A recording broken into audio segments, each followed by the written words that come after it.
네, 온라인으로 또 오프라인에서 참여해주신 여러분들 와주셔서 정말 감사드리고요.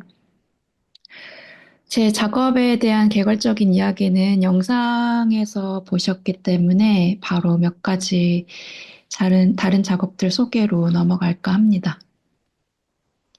첫 번째는 소 이야기인데요. 이 프로젝트는 제가 19년에 본 러시아 모스크바 낙농장에서 진행된 한 동물 실험 기사에서 시작되었는데요. 농장에서 사육당하는 소들에게 가상현실 헤드셋을 씌워서 푸른 초원이 펼쳐지는 평화로운 가상의 영상을 보여준다는 실험이었고요. 기사에서는 이 실험이 소들의 불안도를 낮춰서 결국 더 많은 우유를 생산하게 된다는 내용이었습니다. 그래서 저는 이제 이 실험에서 어떤 유토피아적인 이미지로 불안을 감소시키고 생산력을 증진시킨다는 이 사고방식이 굉장히 단순하고 뭔가 환원적이고 그리고 그 사고방식 자체가 사실은 우리를 더 기능하는 사회 일원으로 만들기 위해 정신 건강을 통제하는 것과 굉장히 닮아 있다는 생각이 들었어요. 그래서 이 작업에서는 어, 이미지에서 보실 수 있듯이 소가 가상의 정신과 의사 메리를 만나게 되는데 메리는 소에게 가상현실 치료를 처방합니다. 그래서 이제 이 둘의 대담이 이루어지고 대담의 과정에서 이 두 주인공들이 서로가 이제 동물인지 인간인지, 그리고 내담자인지 상담자인지, 그 주체와 객체의 경계가 점점 모호해지는 과정을 그립니다. 네, 두 번째는 챔버라는 프로젝트인데요. 이번에는 쥐가 등장합니다. 여러 문화권에서 보통 야생쥐는 위험하거나 더러운 존재로 방역의 대상으로 보게 됩니다. 그런데 또 실험실의 쥐는 깨끗하게 관리되고 생산되고 또 그러면서 또 죽여도 괜찮은 존재가 된다는 그 한 종 안에서 극명하게 구분되는 이중성에 대해서 생각하게 되었어요. 그래서 이 구분을 가르는 것이 무엇인가라고 생각을 했을 때 그 구분을 가능하게 하는 기술과 시스템이 어떤 역할을 하는지 들여다보는 그런 프로젝트입니다. 그래서 첫 번째 이야기는 실험쥐의 행동 패턴을 연구해서 보상과 벌칙, 단순하게 말해서 보상과 벌칙으로 이루어지는 강화학습이라는 기제를 정립한 행동심리학자와 그 실험쥐, 그리고 현재까지 이어지고 있는 강화학습 인공지능 이야기를 다루는 임의의 반경의 원이라는 작업입니다. 이 작업은 이제 현재 성공미술관에서 보실 수 있고요. 네. 그럼 마지막 작업 소개드리고 간단하게 소개드리고 끝내려는데요. 해부학 수업 역시 성공미술관에서 보실 수 있고, 이 작업은 과학 수업 시간에 개구리 해부를 경험했던 서로 다른 문화권, 미국, 한국, 영국에서 자란 세 명의 개인의 인터뷰를 엮었고요. 그, 그와 함께 731 부대의 아카이브 이미지를 병치한 영상입니다. 그래서 서로 다른 맥락, 크기, 그리고 다른 종에서 발생하는 어떤 폭력 또는 폭력이라고 말해지지 않은 어떤 행동, 그런 것들이 겹쳐지면서 그 안에서 사실 저는 이제 그 폭력의 본질이 무엇인지 또는 그 본질이란 게 있는지 고민해보고 싶었던 것 같습니다. 그리고 그 충돌들이 어떤 불협화음 같은 걸 내면서 오히려 너무 우리에게 익숙해져 버린 역사적 서사와 그 구조를 다시 생각해보고 싶었던 작업이었던 것 같습니다. 네, 저는 그러면 여기까지 아주 빨리 간단하게 작업 소개를 마치도록 하겠습니다. 감사합니다. 요하나 작가님 작업이 이제 미디어 아트라고 우리가 이제 부를 수 있는 혹은 이제 영상 작업 베이스다, 영상 설치다라고 이제 보통 부르는 장르이기 때문에 사실 뭐 5분, 10분 안에 뭔가 어떤 내용을 전달해 한다든지 이 작업을 잘 소개한다는 게 굉장히 한계가 있는 것 같아요. 그래서 가능하면 여러분들께서 많이 성공미술관에서 직접 좀 보셨으면 좋겠다라는 일단 생각이 들고요. 제가 이제 유하나 작가님, 만나 뵙고 이야기 나누고 또 작업 보고 하면서 좀 들었던 궁금증이라든지 이 조금 같이 더 얘기해보고 싶은 지점이라든지 그런 것만 몇 가지 좀 같이 나눠보도록 할게요. 처음에 소 이야기 나온 거는 이제 제목이 초원의 빛이었잖아요. 그래서 네. 저는 굉장히 약간 낭만적인 어떤 제목인데 사실은 그 작업에서 다루는 거는 축산이라는 우리가 산업, 그러니까 어떤 생명을 우리의 먹거리로 삼으면서 그죠? 그 생명의 어떤 뭐 젖과 살과 이제 이런 것들을 다 우리의 먹거리로 삼으면서 음, 그들에게 자그마한 위안을 주기 위해서 혹은 그것보다는 더 훨씬 궁극적으로는 생산성을 높이기 위해서 어떤 환상을 제공하는 방식이 굉장히 어떤 자본주의 하에 있는 우리의 삶과 거의 이뭐 구조상으로는 거의 유사하다라고 느껴지는 부분들도 있고 아까 말씀하신 것처럼 우리가 어떤 정신 건강을 위한 상담이라든지 약이라든지 이런 의학적인 세계 자체가 실질적으로 개인적으로 굉장히 도움이 되는 경우도 많이 있지만 전반적인 어떤 사회 구조적인 차원에서 봤었을 때 건강한 노동자를 계속 양산해내고 생산력, 사회 생산성을 높이기 위한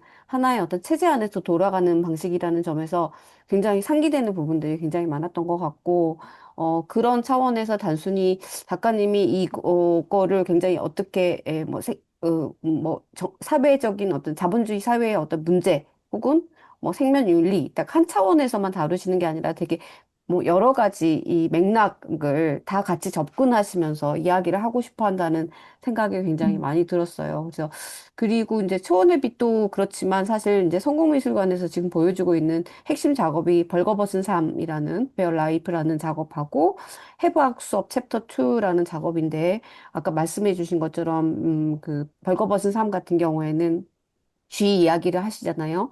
뭐 실험쥐와 야생쥐, 그래서 방역과 어떻게 보면 인간의 건강을 위해서 혹은 여러 가지 의학의 발전을 위해서 실험 대상 혹은 관리되고 있는 대상, 관리되고 있는 생명과 죽여야 하는 어떤 생명의 갈림길 혹은 그 간극에 대해서 또 이야기를 하고 계시고 어떤 그러한 어떤 간극에 대해서 또 인간적인 차원에서는 어느 탈북민 여성 혹은 또 다른 존재들 사이에 일어나는 어떤 인식과 어떤 그 제도적인 폭력에 대해서도 또 이야기를 하고 계시고, 어, 또 한편으로는 또 거기에서 베어라이프하고 또 연결해서 가장 최근에 작업하셨던 해부학 실험 같은 경우에서는 우리 731 부대, 뭐, 일제감정기 때 있었던, 생체 실험 어떤 문제부터 시작해서, 지금의, 돌아봤었을 때 우리가 뭐, 모든 어떤 다른 각각의 어떤 경험들과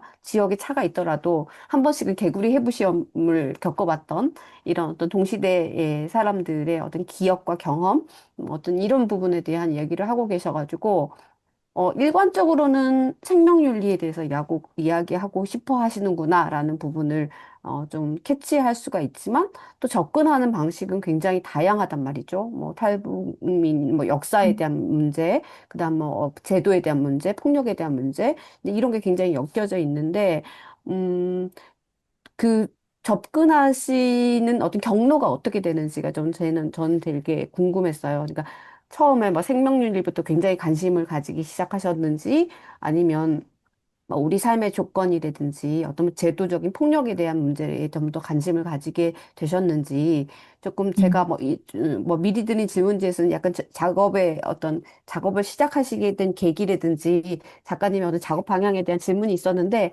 그것을 뭐 별도로 하기보다는 지금 작업까지 오시게 된 어떤 경로들을 조금 소개를 해주시면 저희가 좀 더 쉽게 이해할 수 있을 것 같아요. 아, 네. 네, 감사합니다. 어, 작업 경로, 말씀해 주신 것처럼 생명윤리가 이제 전시되고 있는 작업에서는 관통하고 있는 내용이긴 하지만 사실 그거는 일부라는 생각이 들고요.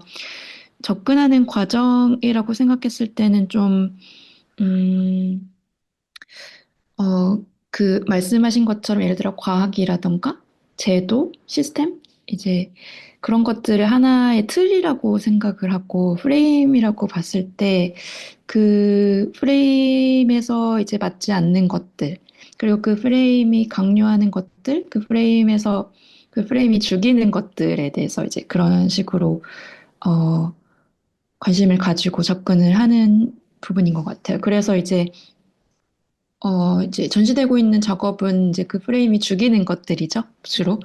근데 이제 소 작업 같은 경우는 직접 죽이지는 않지만 그 프레임이 어떤 이제 조작하는, 어떤 객체를 조작하는 과정인 것 같고, 어, 그리고 이제 탈북민 얘기를 하는 것도 사실은 이제 그 죽임과 조작의 그 중간에 어떤 위치한, 어, 이야기라고 생각을 해서 같이 넣게 되었고요.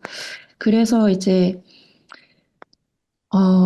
그런 부분에서 여러 가지, 이제 물론 그 프레임이라고 했을 때 그 프레임이 과학이라던가 기술이라던가 제도가 다 같지는 않잖아요. 그래서 그 부분을 좀 더 케이스 바이 케이스로 조금 더 깊게 들어가면서 그 프레임들이 어떻게 다르게 생겼는지, 그리고 그것들이 어떤, 게 주어지는 프레임이 어떤 건지 아니면 그 프레임을 저희 개개인들이나 아니면 사회에서 어떻게 또 해석하고 권력을 행사하는지 그런 식으로 이제 관점을 바꿔가면서 보는 것이 이제 제 작업의 일부인 것 같습니다. 그래서 이제 그 프레임을 분석을 하고 그 제 나름대로 분석을 하고 그것들이 어떻게 또 받아들여지는 과정이 또 다르잖아요. 그런 것들을 또 여러 관점에서 보려고 하는 것이 이제 작업의 과정인 것 같습니다. 저는 그런 작업에 되게 관심이 많이 있거든요. 그래서 그 뭐 국내에서 활동하시는 뭐 언메이크랩이라든지 여러 어떤 여성 작가들이 과학이라든지 인공지능이라든지 이런 기술에 대해서 약간 역공학적인 어떤 관점을 가지고 그것에 우리가 보통 블랙박스라고 여겨지는 이 과학의 중립성과 폐쇄성을 에, 해부하는 이런 방식이 저는 되게 매력적이라고 생각이 드는데 그런 차원에서 작가님의 작업 영상이 조금 더 꼼꼼하게 좀 볼 필요도 있고 좀 더 좀 재미있는 요소들을 좀 더 많이 발견할 수 있지 않을까라는 생각이 들었어요.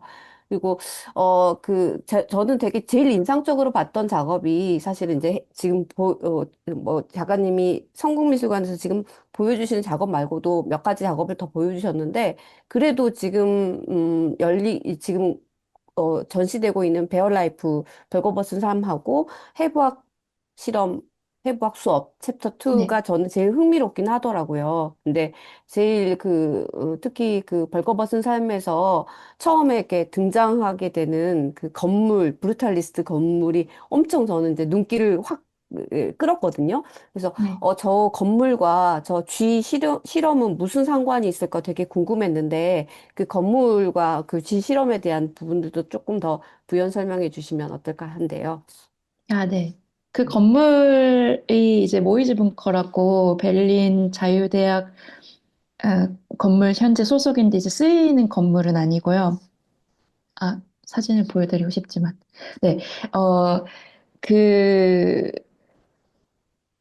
그 건물을 발견하게 된 거는 거의 우연이었고요. 그냥 쥐랑 실험에 대한 리서치를 하다가 이제 친구들한테 들었던 건데 그 건물에 이제 저도 그 에스테틱을 너무 좋아해가지고 그 촬영을 해야겠다라는 생각이 들었는데 그 건물이 이제 모이즈 bun커라는 거는 이제 해석을 하자면은 G bun커라는 뜻인데 그게 너무나 우연찮게 이렇게 매치가 돼서 그 부분을 좀, 사실은 그 건물의 역사나 뭐 그런 그 G 실험 장소였던 곳을 그 좀 더 파서 그 건물을 이 영상에 조금 더 개입시킬 수도 있었지만 사실은 일부러 좀 그렇게 하지 않은 부분이 있었고요. 그래서 그 건물이 주는 에스테틱과 약간 그 강압적이지만 좀 아름다운 그런 것들을 그저 그냥 그 건물로서 약간 넣고 싶었던 생각이 있었고, 건물은 현재 이제 사용되지는 않고, 네. 그냥 밖에서만 볼 수 있는, 음, 네, 네. 그런 건물. 네, 너무 그 이름하고 네, 이 영상 안에서 이야기하는 내용하고 너무 잘 맞아 떨어져가지고 재미있어서 흥미로웠어요.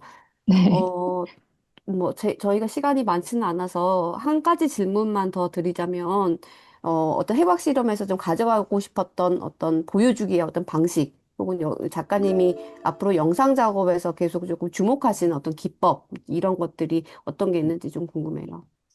음, 네, 어, 방법론이라고까지는 할 수는 없겠지만, 영상에서 가림으로써 보여주는 그런 기법이 있잖아요. 그런 것들을 여러 가지 다른 방식으로 해보려는 시도가 있는 것 같아요. 그래서 이제, 어, 보여드린 소작업이나 아니면 벌거벗은 삶에서는 이제 얼굴을 가리는 형식이 있었고, 얼굴을 가려서 좀 뭐 아이덴티티가 가려진다거나, 뭐 주체성이 가려진다거나, 그런 부분을 이제 그래서 이제 서사만 떠오르도록 하는 식으로 해보기도 했었고, 이제 해부학 수업에서는 이제 말씀해 주신 것처럼 엄청나게 확대해서 보여지지 않는다는 게 너무 재밌더라고요, 저는. 이제 보통은 이제 가까이서 보면 더 잘 보려고 하잖아요. 근데 이제 더 확대됐을 때 오히려 안 보여진다는 점이 재밌어서 그 부분을 좀 조작해 가면서 작업을 해보려는 의도가 있었고, 이제 그 행위 자체가 또 사실은 뭐 우연찮게라기보다는 이제 해부라는 그 행위랑 맞닿아 있는 부분이 있어서 내용이랑도 연관이 있었던 것 같고요. 그리고 그 보이지 않는 것, 그리고 엄청 확대됐을 때 생기는 그 결핍 같은 것이 말씀해 주신 것처럼 이제 보고 싶다는 욕망이 생기고 하는 것이 이제 그런 거 생길 때 저희가 이제 좀 상상으로 채우잖아요. 이게 뭔가 하여튼 이런 걸까 저런 걸까 그런 것들이 생겼을 때 이제 저는 이 작업에서 폭력에 대한 얘기를 하기 때문에 그 부분을 폭력을 실제로 보는 것보다 상상으로 채웠을 때 더 저는 강렬하게 다가온다라는 생각이 들어서 그런 방법론을 좀 앞으로도 좀 음, 뭐 어떤 정확히 이런 방식은 아니겠지만 다른 형태로 좀 실험해보고 싶은 생각이 있습니다. 네. 네, 여기까지 저희가 같이 대화를 나눠봤는데요. 작가님 말씀 너무 감사드리고요. 질문을 어떻게 진행도